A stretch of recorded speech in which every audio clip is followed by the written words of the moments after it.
전형적인 시인 증후군의 증상이었습니다. 안타까운 것은 붓기가 보였을 때 병원을 찾았더라면 치료가 가능한 가벼운 질환이었다는 것입니다. 그렇다면 혜린이가 부종을 보였을 때 붓기를 빼주기 위해 먹인 제품들은 어떤 영향을 미친 것일까? 제품의 성분 분석을 의뢰해 본 결과 혜린이가 먹었던 제품 4가지는 일반적인 식물성 기능식품에 비해 미네랄 함량이 높은 수준이었습니다. 칼슘의 수치도 높았지만 칼륨의 경우는 무려 5배 정도의 차이를 보였습니다. 그런 것들이 되게 포타슘이라는 물질이 높거든요. 네. 포타슘이요? 네. 전해질 중에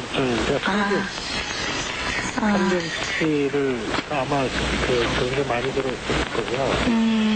애가 오줌이 잘 안 나오는 상태에서 든거 먹으면 칼륨이 높아져서 그 자체가 심장에 부담이 되거든요.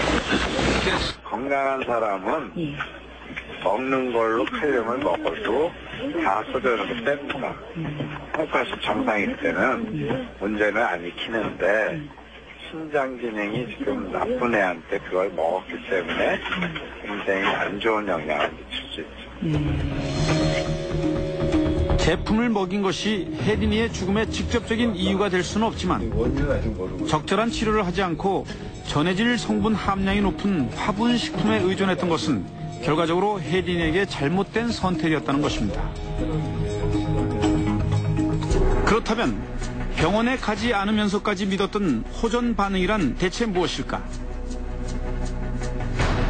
그럼 호전 반응은 거치지 않고 나을 수 있는 방법이 없어요. 그래서 제가 여러분들의 심정을 잘 압니다. 그래서 두드러기라든가 뭐 이렇게 물집을 나오시는 분들이 있으면 제가 전화로 참 축하합니다라고 그러죠. 그러면 당뇨인분한테 제가 말씀을 드려요. 당뇨이신 분들은 혈당치가 올라가는 순간이 가장 좋아지는 순간이에요. 토한다는 건 뭐냐면요. 이 위, 장에 있는 독성물을 급격히 빼는 데는 거예요. 소화하지 않는 제품을 갖다 상태에 버리시라고 했죠, 제가. 그 애기들이 먹였을 때 열이 떨어지지 않는 애기들이 많이 있어요. 여러분들이 애기 엄마들이 놀리지 마시라는 얘기죠. 그런 식으로 알레르기 반응이 나타난다든지 간독성이 나타난다든지 그래서 피부에까지 증상이 나타날 경우는 절대 그 사람이 먹어서는 안 되는 겁니다. 건강보조식품이라고 유통되는 것들이 문제가 되는 게 뭐냐면은 그 환자 개개인 상태에 대한 그 개체의 특이성에 대한 고려가 전혀 없다는 거죠. 그냥 일반적으로 범람해버리고 두드러기가 명현현상이라든지 이런 그 궁색한 변명으로 또 그거를 덮으려고 하고 이런 거는 아주 큰 문제라고 생각됩니다. SBS 그것이 알고 싶다 팀에서 나왔거든요. 의학적으로도 인정되지 않은 호전 반응을 이유로 혜린이에게 또 다른 제품을 권했던 친구 이 씨를 우린 어렵게 만날 수 있었습니다. 소견 얘기 들어보셨죠? 예. 근데 제 임의대로 도저히 실현할 수 없어요. 근데 그 호전 반응이라고 믿고 계세요? 아세요? 네? 저 그때 혜린이가 많이 부었을 때요. 왜 그걸 호전 반응이라고 했는지 잠깐 말씀 좀 해주시겠어요? 여기요. 네트워크 판매자였다는 이 씨. 그녀에게 들을 수 있는 말은 아무것도 없었습니다. 한순간 잘못된 선택이 혜린이에겐 삶과 죽음의 갈림길이었다는 사실에 엄마는 혜린이를 보낸 그날보다 더 뜨거운 눈물을 흘리고 있습니다.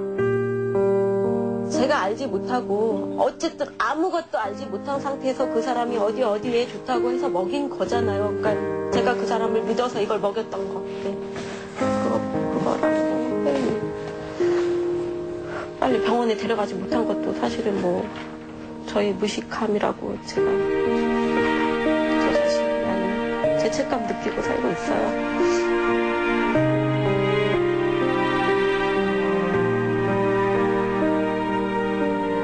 혜린이가 먹었던 제품들이 시인 증후군이란 병의 원인이 된 것은 결코 아닙니다. 건강한 사람들에겐 문제가 되지 않는 제품 속 다량의 전해질 성분이 시인 증후군을 앓고 있던 혜린이에게 부정적인 영향을 미쳤을 것이라고 추측할 뿐 그것이 혜린이의 죽음의 결정적인 이유였다고 보기도 어려운 상황입니다.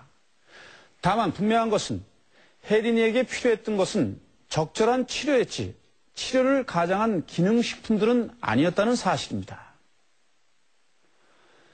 부모는 혜린이를 보냈던 그 순간보다 더 가슴 아픈 시간을 보내고 있습니다.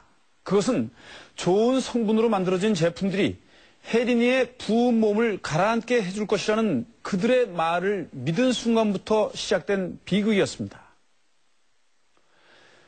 지금 이 순간에도 건강에 대한 많은 정보와 관련 제품들이 쏟아져 나오고 있습니다. 건강은 생명과 직결되는 매우 중요한 문제이고, 그래서 건강을 다루는 일은 그만큼 신중하고 진실해야 하는 책임이 있습니다. 그렇다면 우리의 현실은 어떨까요? 평범한 사람들에게 오히려 건강에 대한 걱정과 불안을 부추기고 있지는 않을까요? 특별한 관심을 받지 못했던 것도 건강에 도움이 된다는 것이 알려지면 일약 스타로 떠오릅니다. 검은 콩, 석류, 카카오. 그들이 뜨면 기다렸다는 듯 관련 상품들이 쏟아져 나옵니다. 우리에겐 이런 현상이 익숙하고 당연한 것이었습니다. 그런데 말이죠. 가만히 눈여겨보면 이게 우연의 일치가 아니에요. 왜냐하면 처음에 석류가 좋다라는 것이 미디어에 막 퍼지고 난 다음에 뭐가 나왔습니까? 석류 관련된 음료라든지 제품이 막 나왔단 말이에요. 자사였던 제품을 팔기 위해서 처음에 그 원료에 해당하는 식품이 건강에 상당히 도움을